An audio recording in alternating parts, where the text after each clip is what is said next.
Bismillahirrahmanirrahim. Assalamualaikum warahmatullahi wabarakatuh. Alhamdulillahilladzi anzala sakinata fi qulubil mu'minina liyazdadu imanan ma'a imanihim. Asyhadu an la ilaha illallah wahdahu la syarika lahu wa asyhadu anna Muhammadan abduhu wa rasuluhu la nabiyya ba'da. Allahumma shalli wa sallim ala hadzal nabiyil karim nabiyina Muhammadin wa ala alihi wa ashabihi ajma'in, amma ba'd. Wa qala fi kitabihil karim wasdaqul qailin a'udzu billahi minasy syaithanir rajim. Bismillahirrahmanirrahim. Ya ayyuhalladzina amanu taqullaha wa la tanzur nafsum ma qaddamat lighad wattaqullaha innallaha khabirun bima ta'malun. Shadaqallahul adzim. Hadirin rahimakumullah, kesampaian syukur kita pada Allah Ta'ala yang telah memberikan nikmat begitu besar kepada kita, sehingga di malam ke-29 ini kita masih diberikan berbagai macam kenikmatan, terutama untuk terus melaksanakan seluruh agenda Ramadan kita. Kita berdoa kepada Allah, semoga Allah memberikan kesempatan untuk terus sampai di ujung akhir nanti dan terus istiqomah di bulan-bulan berikutnya. Dan terlupa kita sampaikan salawat kepada kedua kita Nabi Muhammad Sallallahu Alaihi Wasallam beserta keluarga dan para sahabatnya dan umatnya yang telah istiqomah pada Islam di akhir zaman, dan semoga dengan senantiasa kita mengaturkan salawat untuk beliau, insyaallah kita akan mendapat nikmat syafaat dari beliau. Amin ya rabbal alamin.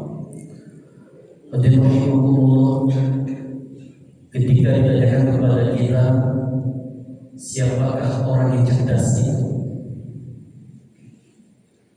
tentunya ada di antara kita yang menjawab orang yang cerdas adalah mereka yang memiliki IQ yang tinggi di atas rata-rata.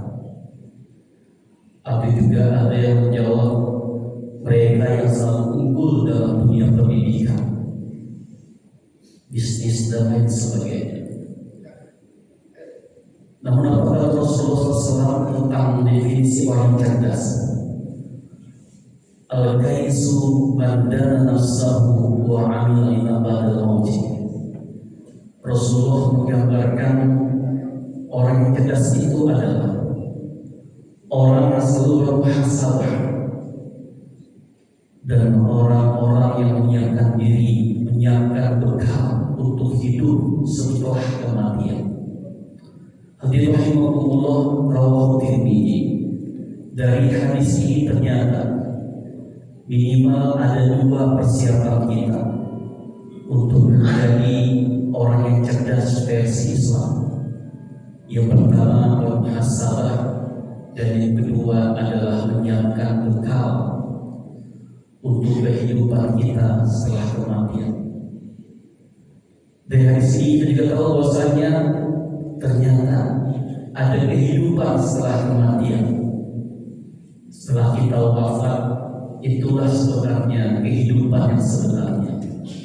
Kehidupan yang akan kita lalui panjang sekali sesuai dengan kadar amal kita masing-masing. Hadirin rahimakumullah, muhasabah. Sejenak kesempatan pagi hari ini kita bermuhasabah terhadap segala hal-hal yang telah kita lakukan sampai dengan saat ini. Begitu banyak amal-amalan yang telah kita lakukan untuk menggapai Allah Subhanahu wa Ta'ala. Tentunya ketika kita melakukan sebuah amalan, ada hal-hal yang mengganjal, ada hal-hal yang membuat kita sedikit berhenti atau bahkan meninggalkan sebuah amal. demikian, ternyata setiap manusia itu memang akan diuji dengan ujian-ujian yang akan melengkapi kehidupan, keimanan manusia itu sendiri. Setiap kita akan dihinggapi masalah-masalah. Kadang masalah itu cepat tuntas dan kadang juga lama selesainya.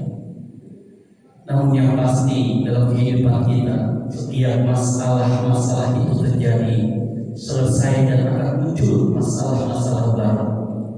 Ini sunnatullah yang mesti kita hadapi, kita selesaikan untuk beramal,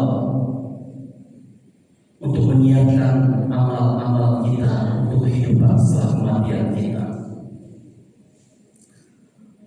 Hadirin rahimakumullah,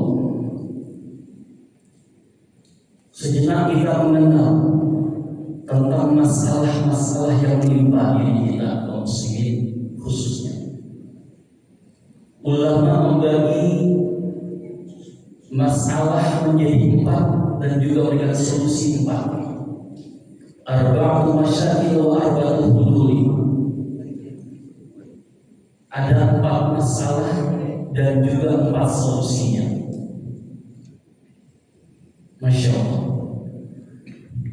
Dari sekian begitu banyak masalah, ternyata ulama ada yang membaginya menjadi 4 masalah saja.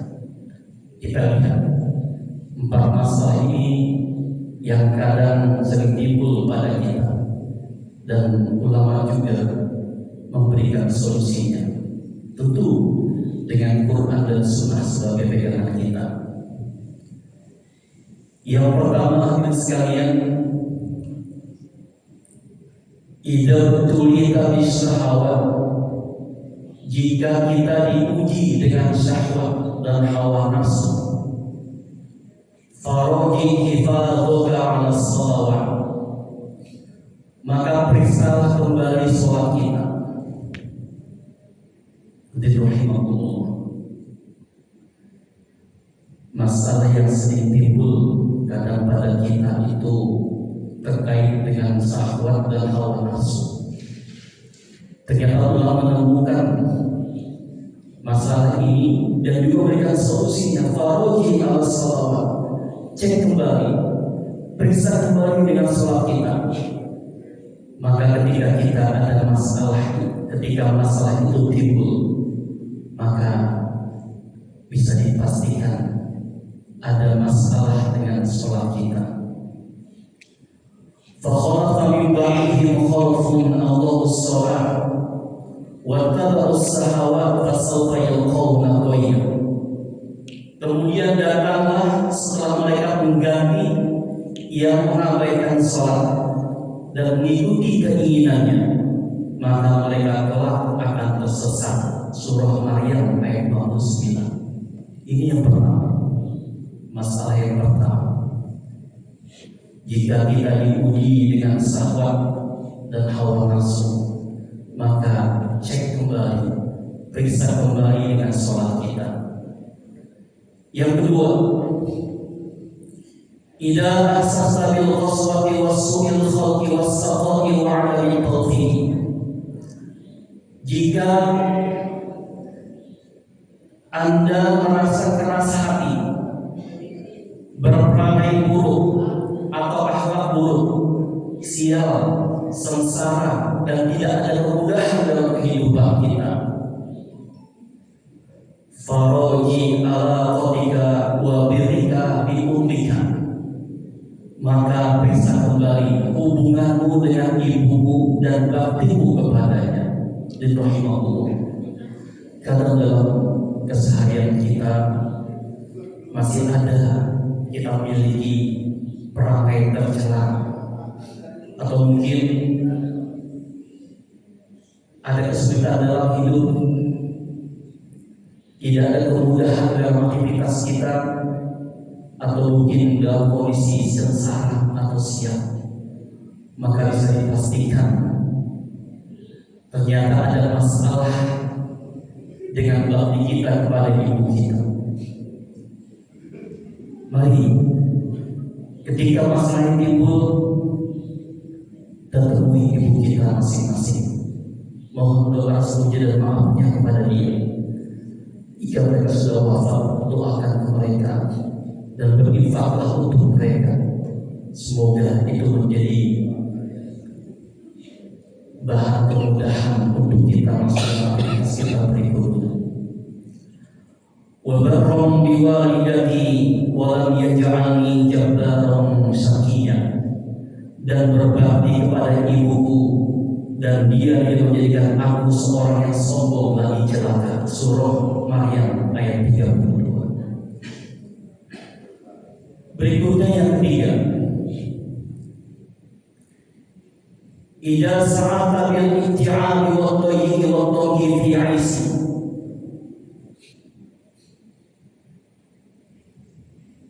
jika Anda merasa depresi, tertekan dan kesempitan dalam hidup, faroji ala qadika bil Quran, maka periksalah interaksimu dengan Quran. Bismillahirrahmanirrahim. Kadang timbul rasa stres ketika kita menghadapi pekerjaan kita, atau bagi pelajar mahasiswa menghadapi pelajaran itu terus membuat jadi stres, berpikir, dan juga semakin dalam hidup kita. Ternyata Quran adalah solusi. Ada di interaksi kita kepada Quran. Kita belajar level mana itu? Yang pertama adalah qiraah. Disinilah fase pertama kita rajin baca Quran walaupun belum tahu makna yang kita baca itu. Yang kedua adalah tilawah. Setelah kita rajin baca Quran, maka kita berusaha untuk memahami apa yang kita baca. Dan terakhir adalah tahfidz. Setelah kita rajin baca Quran, berusaha memahami apa makna yang ada yang kita baca itu, kita lanjutkan dengan menghafalnya dan mengamalkannya dalam kehidupan sehari-hari. Inilah tingkatan interaksi kita dengan Quran, karena merupakan solusi terhadap segala masalah yang bersifat depresi, tertekan, dan kesempitan dalam hidup kita. Quran adalah solusi. Wa man a'rada an dzikri fa inna lahu ma'isatan dunka wa nahsuruhu yaumal qiyamati a'ma. Dan barang siapa berpaling dari peringatanku, maka sungguh dia akan menjalani kehidupan yang sempit, dan kami akan mengumpulkannya pada hari kiamat dalam keadaan buta. Surah Toha ayat 124. Hadirin rahimakumullah, yang terakhir, masalah yang bisa timbul juga pada diri kita. Idza asasa bi'adami thabati al-haqqi wal ittirabi, jika Anda merasa kurang tegar dan teguh di atas kebenaran dan gangguan kegelisahan, faroji tanfidika wa fi'lika lima tasma'ahu minal mawani, maka periksalah bagaimana pelaksanaanmu terhadap nasihat dan mau'izah yang engkau dengar. Hadirin rahimakumullah, ternyata ketika kita mendapatkan informasi, nasihat dari orang lain, kadang seringkali diterima oleh dengan anak kita, keluar dengan diri kita tanpa kita merasakan proses itu. Maka bisa jadi masa yang timbul itu kita merasa kurang tegar dan tidak teguh di atas kebenaran dan gangguan kegelisahan. Hadirin rahimakumullah, walau anna katabna 'alaihim an yaqtulu anfusahum aw yakhruju min diyarihim ma fa'aluhu illa qalilun minhum walau annahum fa'alu ma yu'aduna bihi lakana khairan lahum wa sadda tathbita. Dan sekalipun telah diperintahkan kepada mereka bunuh dirimu atau keluarlah kamu dari kampung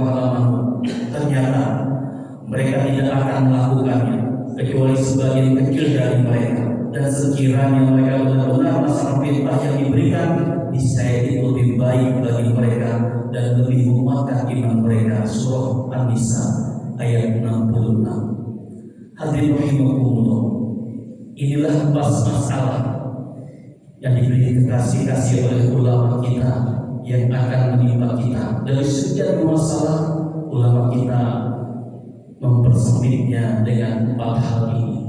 Ketika masalah ini sudah diselesaikan, insya Allah akan memudahkan kita mengumpulkan amal-amal kebaikan kita untuk menjemput sebuah proses, sebuah hal yang akan terjadi pada diri kita, yaitu kematian. Dan insya Allah kematian yang kita akan dapatkan adalah husnul khotimah, karena seluruh amal ibadah kita sudah kita persembahkan terbaik untuk Allah Subhanahu wa Ta'ala. Semoga Allah Subhanahu wa Ta'ala memberikan kita kemudahan untuk menghadapi masalah-masalah yang timbul pada diri hati kita, dan juga Allah berikan kita kesehatan dan kemudahan untuk bisa melakukan amal-amal soleh untuk persiapan kita hidup setelah kematian kita. Hadallahu ya'lamu ajma'in. Assalamualaikum warahmatullahi wabarakatuh.